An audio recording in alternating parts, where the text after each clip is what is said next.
Bem-vindos ao debate. Hoje a gente mergulha numa controvérsia fascinante que aconteceu no YouTube Brasil, uma verdadeira batalha de argumentos entre dois canais de história, o Manual de História e o Loconte.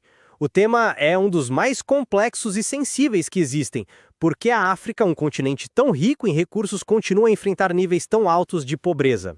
E o que torna essa discussão tão interessante, é que ambos os canais, para defender suas teses, usam a mesma obra como referência principal, o livro Por que as Nações Fracassam. Mesmo assim, eles chegam a conclusões totalmente opostas. A nossa questão hoje é bem direta. Quem construiu o argumento mais sólido? Quem usou as evidências de forma mais convincente? Exato. O Manual de História, ele defende que a causa principal da pobreza atual está nas decisões tomadas pelos próprios líderes africanos depois da independência. Principalmente, a adoção de modelos socialistas e a corrupção generalizada. Eu vou argumentar que a análise deles, focada na agência e na responsabilidade pós-colonial, é a mais precisa. E eu vou defender o lado do Loconte, que argumenta que essa visão é uma simplificação perigosa. Para ele, é impossível entender a África de hoje sem olhar para a raiz do problema, o legado do colonialismo que deixou para trás um sistema projetado para o fracasso, as chamadas instituições extrativistas. Na minha opinião, a análise dele foi muito mais fundo na questão. Bom, o argumento central do Manual de História é que, passadas mais de 6 décadas desde a independência da maioria dos países, culpar o colonialismo se tornou uma desculpa. E é crucial entender o que eles querem dizer com socialismo aqui. Não se trata da social-democracia europeia, mas sim de um modelo de Estado centralizador, de partido único e com controle quase total da economia. Esse modelo, que foi a norma na África pós-independência, sufocou qualquer iniciativa privada, concentrou o poder de forma absurda e abriu as portas para uma corrupção sistêmica. Eles citam dados como os mais de 35 países que seguiram essa cartilha e trazem vozes africanas, como o economista George Ayittey, que diz que os verdadeiros culpados são os déspotas cleptocratas que saquearam o próprio povo. A comparação com a Coreia do Sul, que foi brutalmente colonizada pelo Japão e saiu de uma guerra devastadora para se tornar uma potência, serve para reforçar o ponto principal. As escolhas políticas importam mais do que o passado colonial. Certo. Já o Loconte, na sua refutação, ataca o que ele considera o pilar mais frágil do argumento do Manual de História, a ideia de que o pós-independência pode ser analisado como um evento isolado. O ponto dele é que os líderes que assumiram o poder, eles não começaram do zero. Eles herdaram uma estrutura, um esqueleto institucional montado pelos europeus com um único propósito: extrair o máximo de riqueza o mais rápido possível. E aqui entra o ponto crucial. Para quem não conhece a obra, é importante esclarecer. Instituições extrativistas, segundo Acemoglu e Robinson, são sistemas de leis, normas, governos criados não para gerar prosperidade para todos, mas para sugar a riqueza de uma parte da população e beneficiar uma pequena elite. Pense em trabalho forçado, na falta de direito à propriedade privada para a maioria, num sistema judicial que só serve aos poderosos. O argumento do Loconte é que os novos líderes, em vez de desmontarem essa máquina, simplesmente assumiram o controle dela. A crítica dele de que o Manual de História usou Por que as Nações Fracassam de forma seletiva, o famoso cherry picking, ignorando o capítulo inteiro sobre a África para focar só no exemplo da Coreia, é, na minha visão, o golpe mais forte na discussão. Ok, vamos entrar nesse ponto porque ele é central. Eu não acho que a crítica do Loconte seja tão forte assim. O Manual de História usa o exemplo das Coreias de forma pontual e, a meu ver, correta, para ilustrar como dois povos idênticos, com a mesma história, chegaram a resultados opostos por causa de sistemas políticos diferentes. É um exemplo clássico de como instituições inclusivas geram prosperidade e extrativistas, mesmo sob o rótulo de socialismo para o povo, geram miséria. Focar toda a crítica em uma única fonte entre mais de 20 que o vídeo original usa me parece uma tentativa de invalidar o todo por uma parte. Mas não é qualquer parte. É a parte que dá a base teórica para o argumento. Não é uma fonte secundária. É o livro que o próprio Manual de História escolheu para explicar a diferença entre riqueza e pobreza. E o que a Acemoglu e o Robinson dizem, com todas as letras, no capítulo sobre a África, é que o colonialismo europeu está em primeiro lugar entre as causas da tragédia africana. A tentativa do Manual de História de dizer que, em primeiro lugar, significa apenas uma ordem cronológica e não causal é intelectualmente desonesta. A acusação de manipulação do Loconte é pesada, mas ela se justifica aqui. Você não pode usar um autor para provar seu ponto, ignorando que a tese principal desse mesmo autor contradiz diretamente a sua. Mas o próprio Acemoglu diz que a história não é destino. E o Manual de História cita isso. O livro também argumenta que os líderes pós-independência, em muitos casos, intensificaram a natureza extrativista do Estado colonial. Se eles intensificaram, se tornaram piores que os colonizadores, a responsabilidade primária não recai sobre eles. O sistema colonial era ruim, sem dúvida, mas a agência, a escolha de piorar esse sistema em vez de reformá-lo, é dos líderes africanos. O argumento do Manual de História não nega o passado. Ele apenas afirma que as ações das últimas 6 décadas têm um peso explicativo muito maior para a situação de hoje. Veja bem, a palavra intensificaram é a chave. Você só pode intensificar algo que já existe. Eles não criaram o extrativismo do nada. Eles herdaram a ferramenta e aprimoraram para seu próprio benefício. É como herdar uma casa com alicerce podre e, em vez de consertá-lo, construir mais andares em cima. Quando a casa desaba, a culpa é só de quem construiu os últimos andares ou do arquiteto que projetou um alicerce que inevitavelmente levaria ao colapso. Loconte argumenta que o colonialismo não só criou o alicerce podre, como também deixou um manual de instruções de como continuar construindo de forma errada. E essa falha em usar a fonte corretamente nos leva direto ao segundo problema.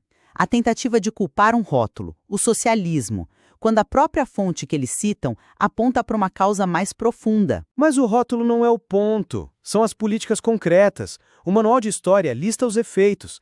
Nacionalização de indústrias que se tornaram ineficientes e cabides de emprego, perseguição a empreendedores, ausência de propriedade privada segura, o que impede qualquer investimento de longo prazo, e a corrupção que floresceu nesse ambiente. Os números são chocantes. Ele cita estimativas de 500 bilhões de dólares desviados por tiranos só na Nigéria, os 200 bilhões do Muammar Gaddafi na Líbia. Isso é dinheiro que poderia ter construído infraestrutura, hospitais e escolas. Loconte tenta minimizar isso, dizendo que países não socialistas também são pobres, mas isso é desviar do foco. A questão é que a grande maioria dos países africanos adotou, na prática, um conjunto de políticas que, independentemente do nome, eram hostis à liberdade econômica e, consequentemente, à prosperidade. Mas essa lista de países não é um pouco enganosa? Você está colocando no mesmo saco regimes muito diferentes? O Mobutu Sese Seko no Congo, por exemplo. Ele é um caso de estudo perfeito que o Locontini usa para desmontar esse argumento. Mobutu era um aliado ferrenho dos Estados Unidos na Guerra Fria, um anticomunista declarado. Ele nunca se disse socialista. No entanto, o que ele fez no poder? Expropriou empresas, criou um culto à personalidade, eliminou opositores e saqueou o país de uma forma tão brutal que o termo cleptocracia foi praticamente inventado para descrevê-lo. O regime dele era funcionalmente idêntico aos socialistas que o Manual de História critica. Eu concordo que o regime de Mobutu era uma cleptocracia terrível, mas as políticas econômicas dele, na prática, eram as mesmas. Controle estatal, expropriação, ausência de um Estado de direito que protegesse a propriedade. Chamar isso de capitalismo só porque ele era alinhado aos Estados Unidos é o erro. O Manual de História define o socialismo africano por suas características práticas, não por sua afiliação na Guerra Fria. E o fato é que esse modelo foi hegemônico. A exceção, como Botsuana, que adotou um caminho diferente, prova a regra. Aí é que tá. O rótulo é sim o problema, porque ele é uma cortina de fumaça ideológica. Loconte argumenta, de forma muito mais sofisticada, que o problema não é socialismo ou capitalismo. O problema é o sistema extrativista que pode usar qualquer uma dessas roupas. Mobutu herdou diretamente a estrutura de exploração brutal do Congo belga, talvez a mais terrível de todas as colônias, e apenas a adaptou. O Estado era o dono de tudo, assim como na época do rei Leopoldo. A violência era a ferramenta de controle, assim como era antes. A riqueza ia para uma pequena elite, assim como ia para Bruxelas.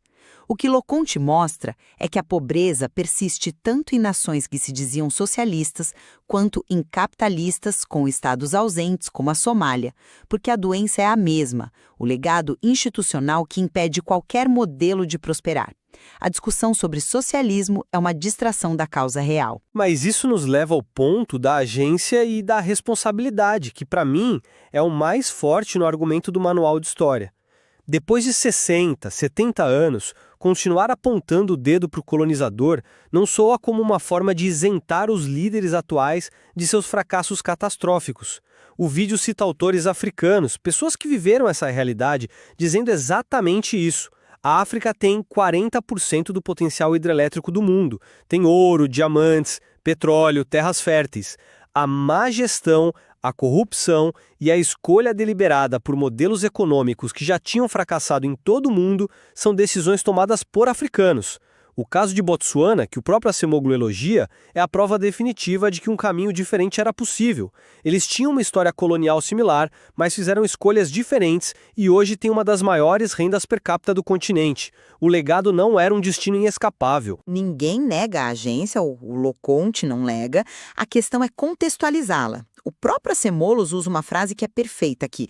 O colonialismo abriu a brecha para que líderes inescrupulosos assumissem o poder. A estrutura deixada para trás não apenas permitia, mas incentivava esse tipo de liderança. E aqui Loconte introduz um ponto que o Manual de História ignora por completo, o que é uma falha grave: as fronteiras artificiais. Pegue o caso de Ruanda.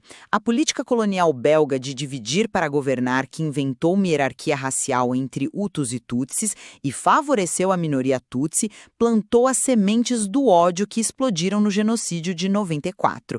Aquilo não foi um surto de violência tribal espontânea, foi o resultado direto de décadas de engenharia social colonial. Como um país pode prosperar com esse nível de instabilidade interna programada? É um ponto válido que as fronteiras criaram tensões. Mas inúmeros países no mundo têm fronteiras artificiais e tensões étnicas.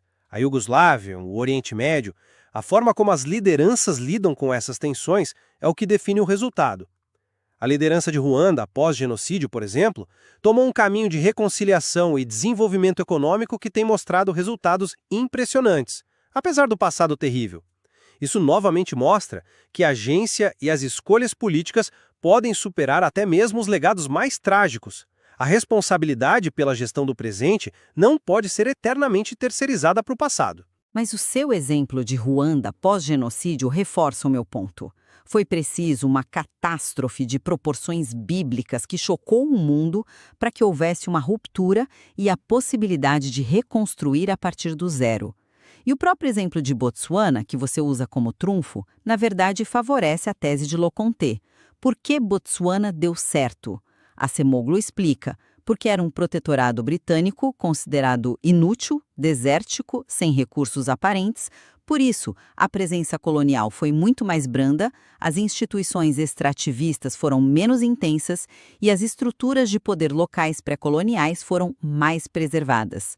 Ou seja, quanto menor o peso do legado colonial extrativista, maior foi a chance de sucesso pós-independência. A agência existe, sem dúvida, mas o campo de jogo em que ela opera foi totalmente desenhado, minado e inclinado pelos colonizadores. Ignorar isso é contar só metade da história. No fim das contas, para mim, o peso da evidência recai sobre as decisões tomadas nas últimas décadas. A herança colonial é o ponto de partida, o primeiro capítulo da história, mas não é o livro inteiro. A argumentação do Manual de História, ao focar na corrupção sistêmica, nas escolhas políticas desastrosas e na má gestão de recursos abundantes, oferece uma explicação mais direta e poderosa para a pobreza que vemos hoje. Responsabilizar as lideranças que tiveram 6 décadas para mudar o rumo de seus países não é negar a história. É reconhecer que o presente é construído por ações presentes. Para mim, a conclusão é outra. A refutação de Loconte é mais convincente porque ele não para na superfície dos sintomas, a corrupção, o socialismo, a má gestão. Ele vai mais fundo e diagnostica a doença. A estrutura institucional extrativista herdada do colonialismo, agravada por fronteiras artificiais que geram instabilidade crônica. Ele mostra que o argumento do Manual de História, além de usar sua principal fonte de forma equivocada, se apoia numa narrativa simplista.